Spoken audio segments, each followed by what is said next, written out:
President and CEO of the Family Policy Alliance.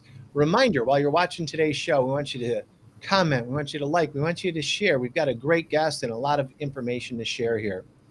Now, what would you say if I told you that men could request to be transferred in prison to a woman's cell? And that I told you that it doesn't just stop there. In California, where they have this policy, nearly 300 men have already made this request.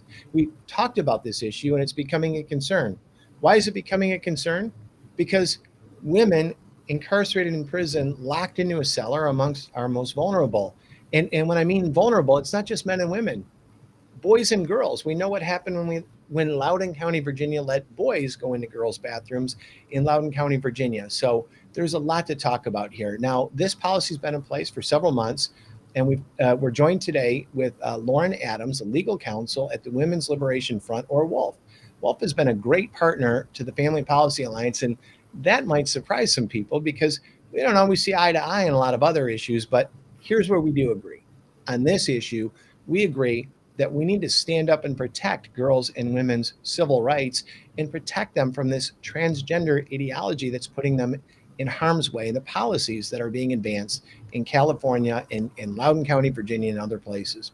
Now, Lauren is their legal director, as I mentioned, and she has nearly a decade of legal experience with a focus on serving the needs of women. Thanks for joining us today, Lauren. Thanks so much for having me, Craig. I'm glad to be here. Absolutely. So, Lauren, let's start with the start. What is this California law? What are we talking about here? Yeah. So this bill is SB 132, and what it does is it says that a person will be housed in prison based on their gender identity and not their sex, which means that they are not allowed to make housing decisions based on biology or anatomy, but only on a person's self-proclaimed identity. Okay. So, I got a couple of questions. I'll ask them together. So what kind of men are allowed to request a transfer? And specifically by that, I mean, what does it take for a man to identify as a woman? Is it a surgery? Is it hormone transfer? Is it a diagnosis of gender dysphoria from a doctor? And are there restrictions if a man, say, has a sexual, a lot of men that are in prison are in there for sexual assault on women. Is there anything in the law that would say, hold on a second, we're not going to have a state-sponsored harm toward women? Are there any of those things baked into this policy? Unfortunately not. There's no safeguarding.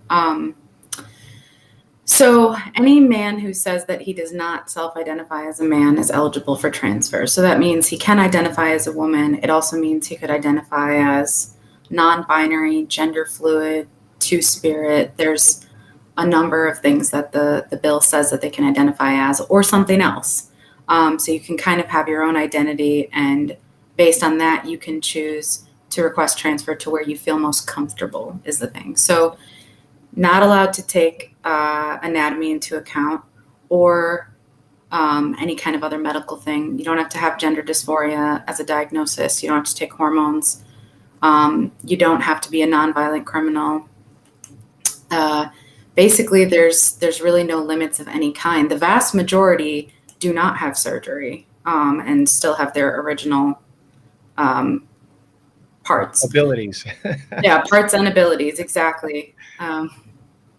Wow. And so I think I got the number right. There's, we don't know the exact number because we'll get into that in a second, but roughly 300.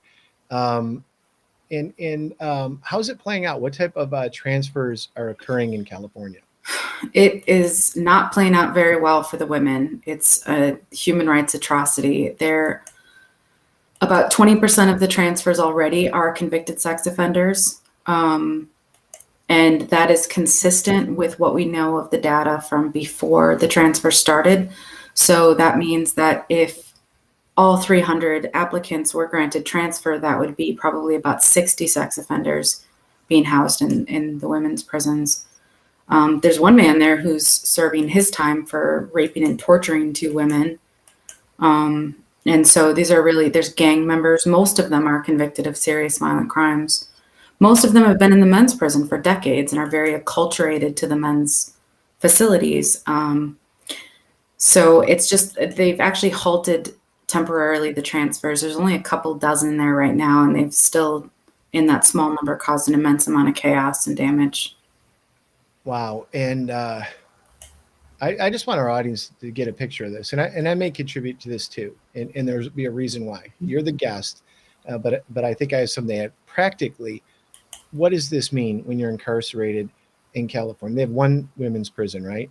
So Yeah, well, two main ones, yeah. yeah, and so it's not like men's prisons where they have all sorts of different gradients of what they do, from a minor, white collar crime up to life without parole and death row and all these other things.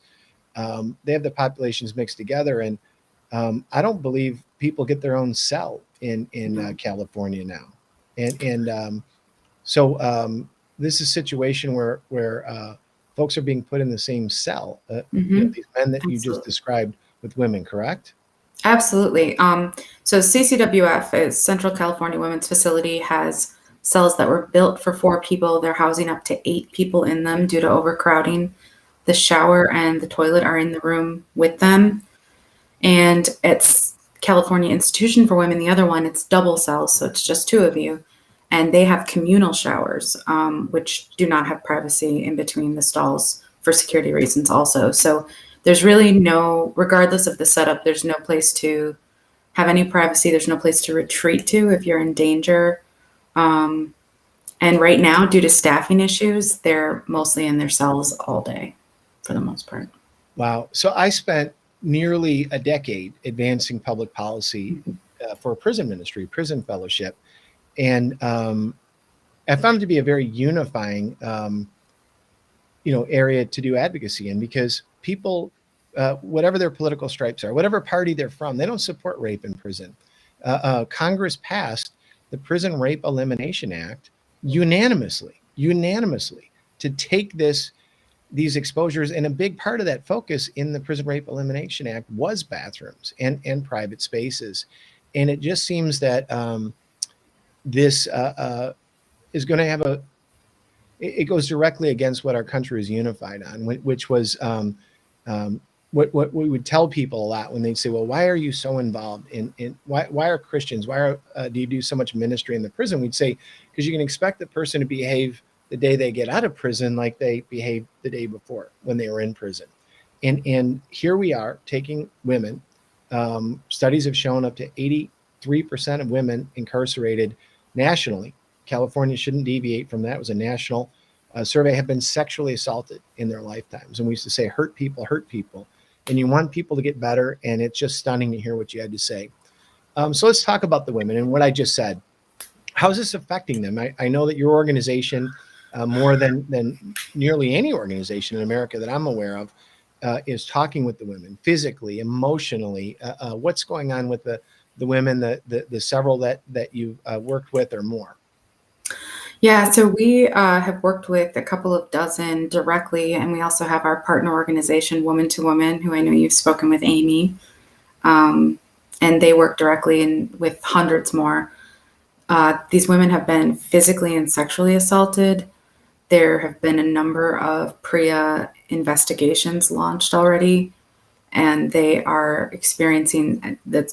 I was going to mention that about the histories of trauma, and it's really activated a lot of anxiety, depression, PTSD symptoms, and they've reported feeling betrayed, angry, scared, very much like it's not a rehabilitative environment. And actually at our website, stopsb132.com, we have a number of letters and stories, and including audio of some of the women inside talking about their experiences. Stop SB 132. Everybody watching this can see that right now. I encourage you to check this out. We have a Christian audience. Jesus didn't give a lot of very specific instructions. He talked in parables. He talked in metaphors. But when it came to visiting the prisoner, he actually said it like 3 times in a row, that we're to visit the prison. We're supposed to stick up for them. They're a full human being made in God's image. And so I just want to say, God bless you for what you're doing for Women to Women and on this initiative. Now, what we have going on now, you're doing something about this. Wolf is a very, very important organization standing up, a Women's Liberation Front. You stand up for women's rights, and you're equipped, as other organizations are not, to take action. And so yesterday you did some important things. Tell us We about what did. you're doing about the situation. Yes, we filed a lawsuit in federal court asking the court to overturn the law and declare it unconstitutional. So we are trying to reverse this damage and prevent it from happening anymore. Well, so and that's important because people, all sorts of people want to say that they're the voiceless, and I suppose we are. Each of us in America and everywhere in the world are voiceless on one matter or another. But I can't imagine somebody whose voice is more muted by policy and by structure and by sentence than a woman who is incarcerated. So you're being the voice of the voiceless here, Women's Liberation Front. Are you doing that as your own organization, or are you doing that in conjunction with other organizations, that lawsuit? And where did you file it? We filed it in the Eastern District of California. And Okay. we have 4 individual plaintiffs. And then one of our 5th plaintiff is Woman to Woman as an organizational plaintiff representing all of the other women. So that is our partner organization. Yeah. And now you're the legal director, and this is above my pay grade. I get to play a lawyer when I used to be in the legislature and write laws, but I could never argue something in court, which is what you're doing, and you're guiding the strategy on this. Tell us a little bit about the arguments that you're making in that lawsuit, so people understand what the points are. Yeah. So the 3 main arguments are constitutional. And the first, we have the First Amendment, and our First Amendment guarantees our right to free speech and free exercise of religion. And this bill compels people to say and act like they believe things that are not true. So required to use preferred pronouns and things like that. There are also women in there who want to practice their faith, which requires sex separation. One of our plaintiffs, Janine, is a Muslim woman who cannot be in close quarters or exposed in any way to an unrelated man. So on a daily basis, her faith is being violated. We also have the 8th Amendment, which protects against cruel and unusual punishment, including torture. And these are very torturous circumstances. And the courts have also upheld that knowingly exposing inmates to higher risk of rape is a form of 8th Amendment violation. And our final main argument is the 14th Amendment, which is equal protection under the law. It says that, you have the same rights and privileges that I do. And this is saying that since women are disproportionately impacted in a negative way by this law, in a way that men aren't, then that is a violation of that constitutional protection as well. So I know that's a lot, but We have a very educated audience. And like I said, maybe not everybody in the audience could write the brief, but I think we can understand what you just said. It's going against federal policy in PREA. It's going after our civil rights. That's what a lot of people don't get about this. They're using the word equality inappropriately. They're saying that equality needs something else to it. It needs equity, or it needs this, or it needs that. It's really, to me, in the history of America, everything that said, yeah, people are equal, but people of a different race. People are equal, but women, when it comes to voting, people are equal, but. And we're in a situation again where I think bad actors in the public square are trying to subtract, not add to equality in America. And so those are the civil rights. And for our listeners, you all know this, they're found in the Bill of Rights, the first 10, but they're found outside of the Bill of Rights too, which is the 14th Amendment, which was passed after the Civil War.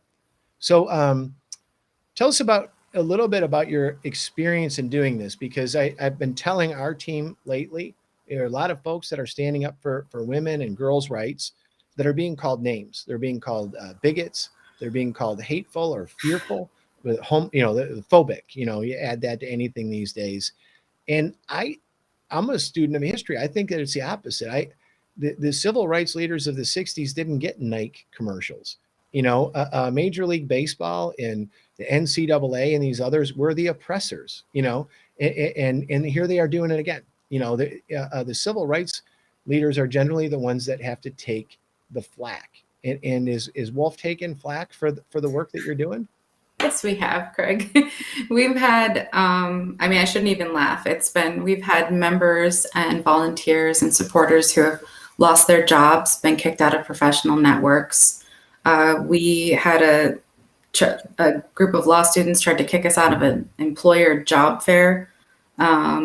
We had our events that get a bomb threat. We've been protested, I suppose, against all kinds of things. And really just our only crime is not believing that a person can change sex. Typically, if you really drill down into it with any of our detractors, that's what it comes down to. It's not that we want harmful things to happen to people. It's just that we don't believe that saying you're a woman makes you a woman. And it has caused a lot of hardship especially for women. We seem to get punished more forcefully than men who speak up. Yeah, and that's an unfortunate truth of what you just said, and it's something I've observed, right? And I haven't experienced it because I am a man. I was born a man and am today, and not to make light of it, but I just wanted to point that out for our audience, because a lot of people, they see that coming and they question, am I on the right side or the wrong side of it? And I'd say, look at history. What historically was happening to the civil rights advocates? They were getting their jobs. They were getting canceled. They were getting those harassing phone calls. They were being blocked from different things because the dark doesn't like to accept the light. Now, one of the other things, if it's okay, we're not a partisan organization at the Family Policy Alliance. We're a values-based. We take principles over personalities. We find our values rooted in biblical truth.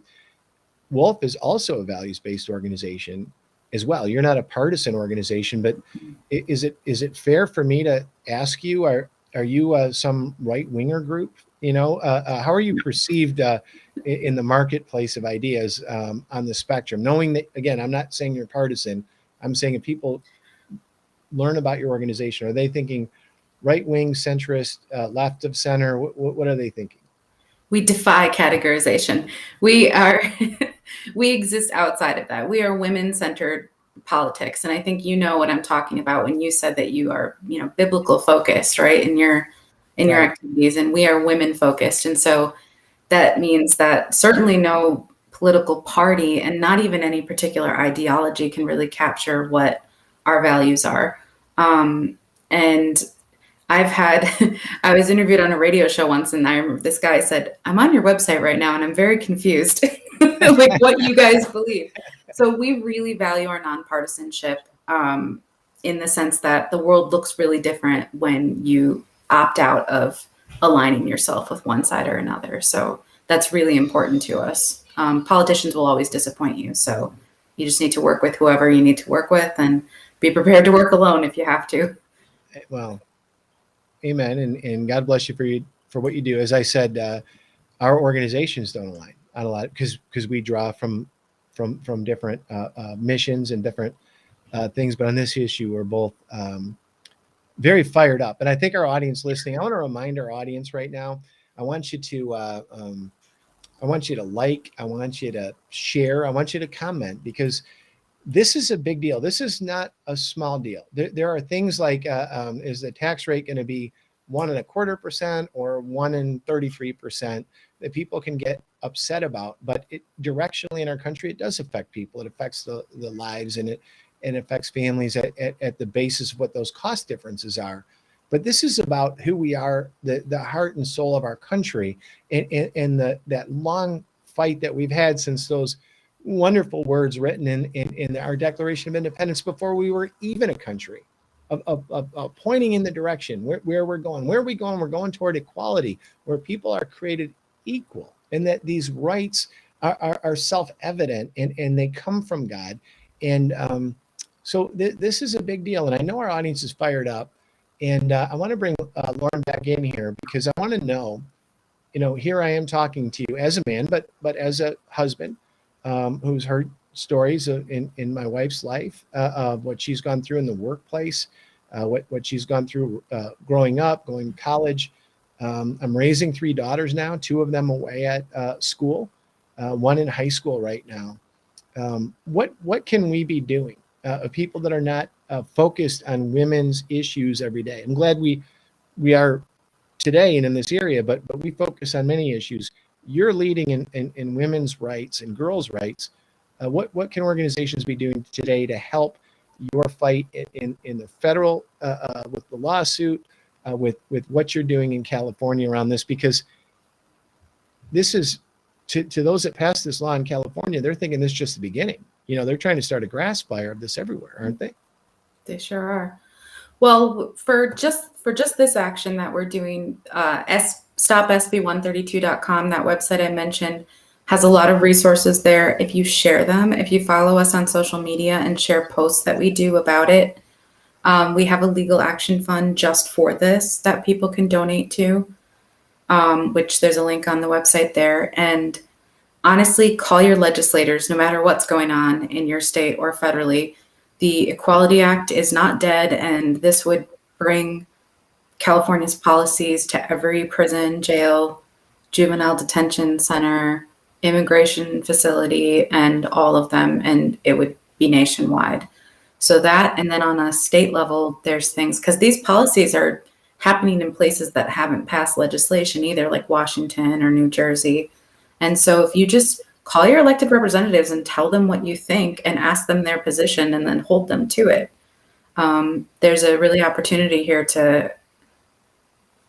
we're trying to bring public awareness, but it's not there yet. So there's an opportunity to influence opinion before it becomes part of the conversation.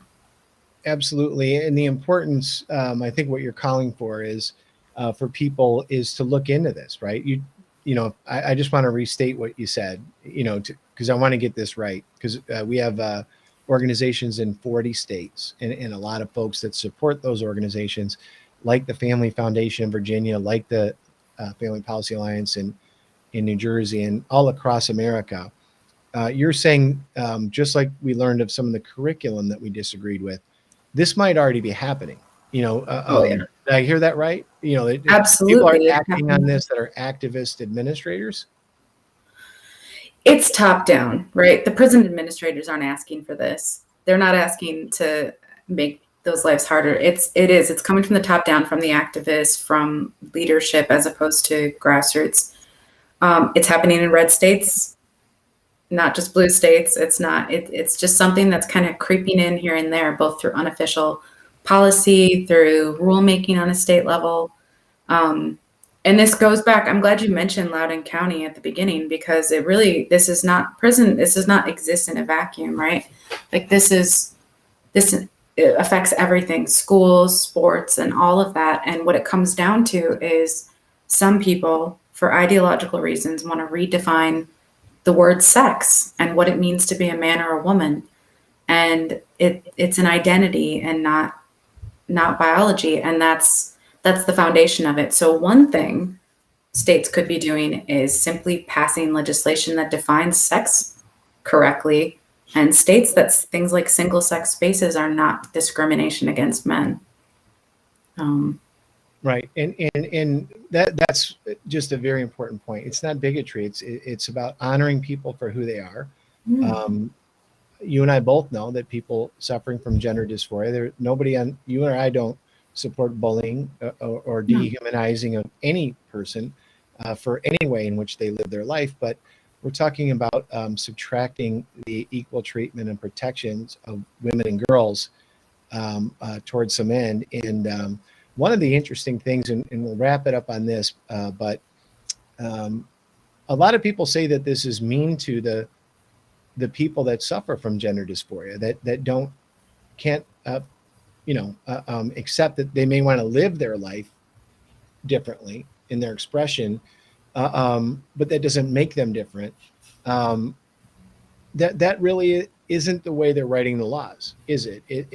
And that's part of the problem here too, is people are saying, you're saying that people that suffer from gender dysphoria are going to do this, when in truth, we can't even get the data. But in California, what we know, and the ACLU of all people is blocking the public transparency there, is that's not the concern. The law says anybody can do this. And I just wanted to get your take on that. Isn't that a major flaw in their approach? It's a major flaw, and it does help to remember that this is an ideological thing, not a civil rights thing. It's not the same as saying two races should be treated the same or things like that.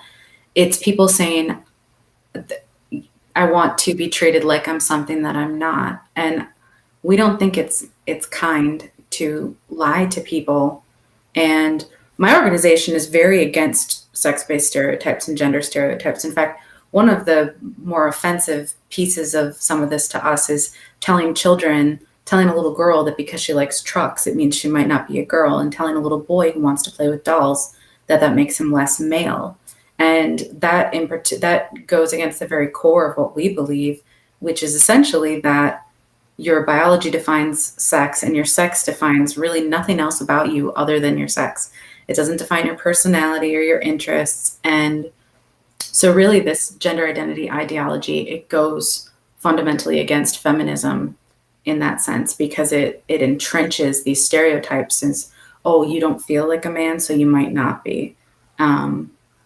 And that's not a nice thing to do either, is to say that to kids. Sorry, I feel strongly about that. I am so glad that you made that point. We're going to have to wrap it up here, Lauren. You've been a great guest. Our audience is going to love this, by the way. Please keep commenting. Please keep sharing this. I feel that this is a very important conversation that we just had. And I love your last point, too. For my three girls, I want them to be whatever it is they want to be, not what people would force upon them because of their gender. So that was just such a refreshing and encouraging way to close this. And thank you for being with us today. Thank you, Craig.